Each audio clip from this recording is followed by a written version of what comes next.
In the year 1058 AD, within the culturally vibrant region of Khorasan in Persia, a child named Abu Hamid Al-Ghazali was born in the city of Tus. His father, a traditional wool spinner, held a deep reverence for learning and religious piety. From a young age, both Al-Ghazali and his brother Ahmad were entrusted to the care of a Sufi friend for their education. This early exposure to mysticism would plant a seed that would blossom much later in his life. Al-Ghazali demonstrated a prodigious intellect and an insatiable appetite for knowledge. He traveled to Jordan to study under Imam al-Ismaili, meticulously taking notes on every lecture. A famous anecdote tells of robbers stealing his notes, to which he proclaimed he was useless without them, prompting him to commit his knowledge to memory. His intellectual journey then led him to Nishapur, a major center of learning.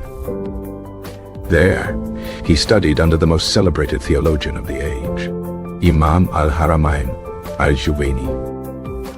Under al-Juwayni's tutelage, Al-Ghazali mastered Islamic law, theology, logic, and philosophy. His brilliance was undeniable, and he quickly surpassed his peers, becoming a recognized authority. After his teacher's death, Al-Ghazali's reputation reached the powerful Seljuk vizier, Nizam al-Mulk. Impressed by his intellect, Nizam al-Mulk appointed him as the head professor at the prestigious Nizamiya Madrasa in Baghdad in 91 AD1.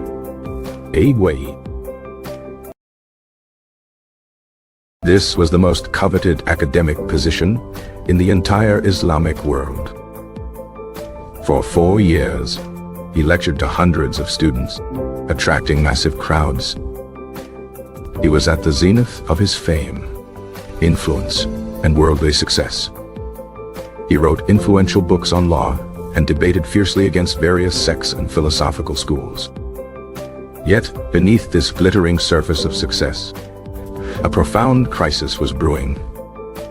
He began to question the ultimate value of the knowledge he possessed and taught. He scrutinized the various seekers of truth, the theologians, the philosophers, and the esoteric sects. The theologians, he concluded, were merely defending dogma without attaining certainty. The philosophers, like Avicenna and Al-Farabi, impressed him with their logic, but horrified him with their conclusions that bordered on unbelief. He mastered their sciences only to write a powerful refutation. The incoherence of the philosophers. The esoteric Batiniya sect claimed access to hidden knowledge from an infallible imam, which he rejected as baseless authoritarianism. His investigation left him in a state of complete epistemological despair. If reason and transmitted authority could not lead to certainty, where could truth be found? This intellectual skepticism morphed into a profound spiritual crisis. He looked at his own life and saw a man driven by the desire for fame and glory, not by sincere devotion to God. His teaching felt like a performance, his piety a sham. The hypocrisy of his position became an unbearable weight on his soul. He wrote, "I saw myself steeped in attachments, and I had accumulated my worldly goods."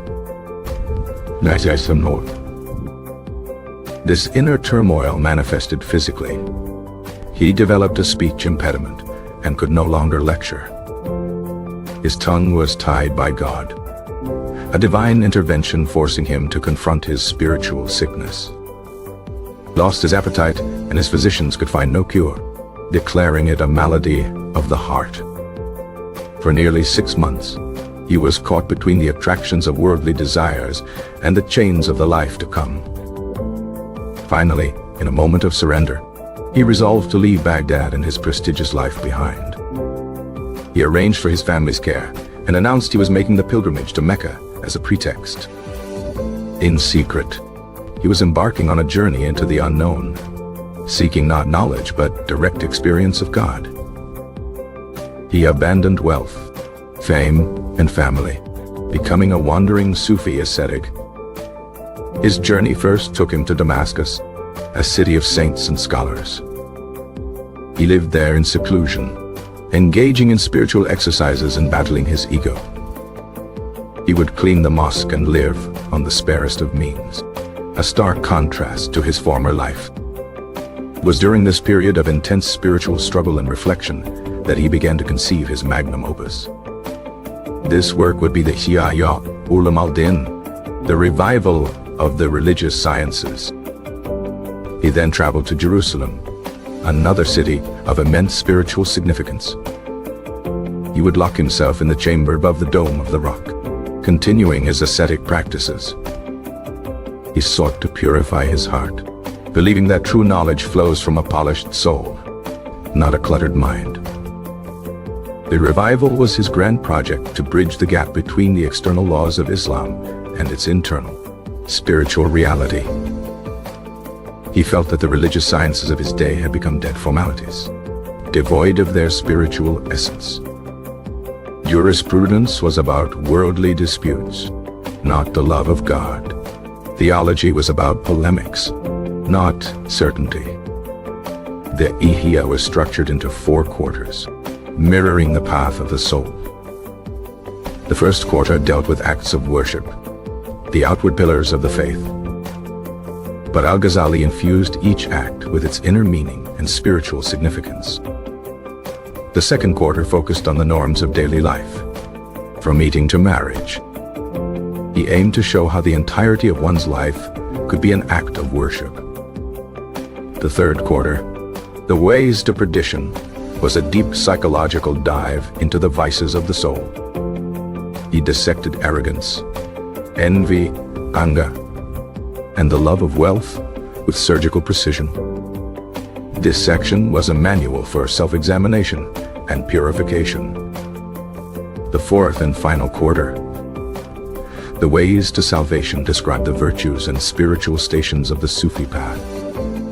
It detailed repentance, patience, gratitude, and ultimately, the pure love of God.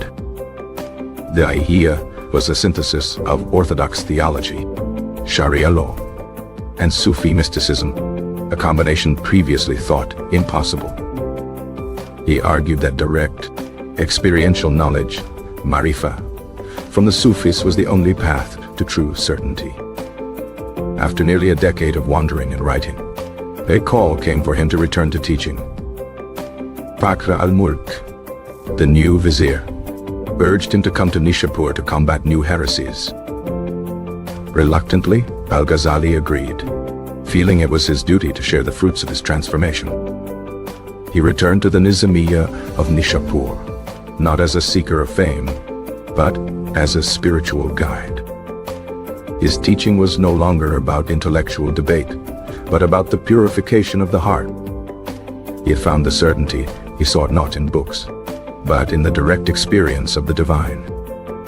The revival of the religious sciences spread throughout the Islamic world, becoming one of the most read books after the Quran. It revitalized Islamic thought by making mysticism acceptable to the Orthodox mainstream. After a few years of teaching, he retired once more to his hometown of Tus. There, he established a small school and a Sufi lodge, living out his final days in quiet contemplation. Abu Hamid al-Ghazali passed away in the year 1011 AD, leaving behind a legacy that would shape the course of Islamic history. His crisis of faith, born of intellectual despair, had led to a spiritual renewal that would touch millions. He was given the honorific title Hujjat al-Islam, the proof of Islam, for his monumental achievement. His journey demonstrated that the path of the intellect must ultimately bow to the path of the heart. The crisis began with the realization that his vast knowledge did not guarantee his own salvation. He feared being a bridge that others used to cross to paradise, while he himself was cast into the fire. This existential dread was the catalyst for his complete re-evaluation of life's purpose. His departure from Baghdad was a radical act of non-conformity in an age of ambition. He sought a knowledge that was tasted and experienced, not merely memorized and debated. The Ihya was not just a book, but a comprehensive curriculum for spiritual transformation. He diagnosed the illness of the Muslim community as a disconnect between action and intention.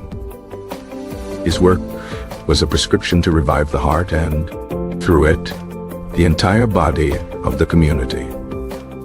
He taught that even the most mundane action, if done for God, becomes an act of worship. Section on Vices was a mirror for the soul, forcing readers to confront their own hidden ugliness. By exposing the traps of the ego, he provided the tools to dismantle them. The final quarter on virtues was a roadmap to the divine presence. His synthesis was so successful that it defined mainstream Sunni Islam for centuries to come. Al-Ghazali's influence extended even to Christian Europe, where his works were studied by thinkers like Thomas Aquinas. His story is a timeless testament to the human search for meaning beyond material success. The crisis was a necessary death of his old self to allow for a spiritual rebirth. He had to become nothing to receive everything. His journey into solitude was a journey into the vast, inner landscape of the soul. The revival was an attempt to chart this internal landscape for all who would follow. He argued that the purpose of knowledge is not to win arguments, but to transform the knower. His final return to Tus was the completion of a circle, ending his life where it began, but as a changed man. The young, ambitious scholar had been replaced by the wise, humble servant of God. His initial studies were fueled by a desire for recognition and status in the world. The Baghdad professorship was the pinnacle of this worldly ambition, a throne of intellectual power. He confessed that his motivations were impure, tainted by a love of glory. The spiritual paralysis he experienced was a mercy, forcing a halt to his errant path. He had to unlearn his intellectual arrogance to learn the humility of the heart. His 10-year retreat was a prolonged, intensive therapy for his soul. In Damascus, he found anonymity, a relief from the constant pressure of being Al-Ghazali. The act of sweeping floors was a practical lesson in crushing his own pride. The Ihya was born from this lived experience, not just theoretical speculation. He sought to restore the balance between the fiqh of the body and the fiqh of the soul. He criticized scholars who were experts in obscure legal cases, but ignorant of the diseases of their own hearts. The book's 4 quarters were designed to guide the reader on a holistic spiritual journey. He made the esoteric teachings of Sufism accessible and safe for the general believer. He filtered out the antinomian tendencies of some mystics, grounding spirituality firmly in the law. His return to teaching was not a relapse, but a mission. He was no longer selling knowledge for prestige, but sharing medicine for healing. His legacy is not just in his books, but in the model of his life, a journey from doubt to certainty. Philosopher's crisis became the saint's victory. He demonstrated that true religion is not a set of doctrines to be affirmed, but a reality to be experienced. The intellectual giant of his age had to become as a child before God. His journey began with a question of how to know, and ended with the discovery of how to be. The silence of his tongue in Baghdad was the prelude to the powerful new voice of the Ihya. He traded the certainty of logic for the higher certainty of faith. His seclusion was a confrontation with the deepest parts of himself. The revival was an act of immense love for a community he saw as spiritually ailing. He taught that the heart has its own form of intelligence that reason cannot access. The path to salvation, he showed, was not a conquest, but a surrender. His final years in Tus were a quiet embodiment of the peace he had spent a lifetime seeking. Al-Ghazali's story is a powerful reminder that the greatest journey is the one within. The initial spark of his crisis was the profound fear of a meaningless existence. Despite his fame, he saw his students as mere tools for his own aggrandizement. The inability to speak was a physical manifestation of his spiritual inauthenticity. Choosing to leave was an act of profound faith, trusting in God's provision over the security of his position. His travels were not tourism, but a stripping away of the self. The Ihya was his attempt to rebuild the house of Islam on the foundation of a purified heart. He argued that knowledge without action is useless, and action without sincerity is hypocrisy. The book's genius was its practicality. It was a manual for living, not just a text for study. He demystified mysticism, presenting it as the natural, highest stage of a committed religious life. His ultimate goal was to make his readers fall in love with God. The crisis that nearly broke him became the very instrument of his greatest contribution to the world. He had to lose his mind to find his soul. His life serves as a perennial critique of education systems that prioritize information over transformation. The journey from Baghdad to Tus was a journey from the head to the heart, from the complex to the simple. Ultimately, Al-Ghazali's revival was not of sciences, but of the sincere, seeking human spirit.